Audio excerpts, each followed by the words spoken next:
আসসালামু আলাইকুম বন্ধুরা। আশা করি আপনারা সবাই ভালো আছেন। আজকে আপনাদের জন্য নিয়ে এসেছি নতুন একটি আবেগঘন পারিবারিক নাটক, আমাদের সুখ দুঃখ। এই নাটকে জুটি বেঁধেছেন মুশফিক আর ফারহান এবং কেয়া পায়েল, যাদের অনস্ক্রিন কেমিস্ট্রি বরাবরই দর্শকদের মুগ্ধ করে। নাটকটি পরিচালনা করেছেন সুব্রত সঞ্জীব, যিনি বাস্তবধর্মী গল্পকে সুন্দরভাবে উপস্থাপনের জন্য পরিচিত। আমাদের সুখ দুঃখ মূলত একটি পরিবারের গল্প, যেখানে আছে ভালোবাসা, অভিমান, ভুল বোঝাবুঝি আর জীবনের কঠিন বাস্তবতা।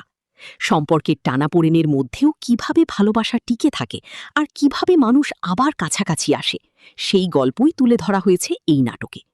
ফারহান ও কিয়ার অসাধারণ অভিনয় এই নাটককে করেছে আরও জীবন্ত ও হৃদয় ছোঁয়া। তো বন্ধুরা, আপনি যদি বাস্তব জীবনের গল্প আর আবেগঘন নাটক পছন্দ করেন, তাহলে আমাদের সুখ দুঃখ অবশ্যই আপনার ভালো লাগবে। ভিডিওটি ভালো লাগলে লাইক, কমেন্ট ও শেয়ার করতে ভুলবেন না, এবং এমন আরও আপডেট পেতে চ্যানেলটি সাবস্ক্রাইব করে পাশে থাকা বেল আইকনটি অন করে রাখুন। ধন্যবাদ সবাইকে।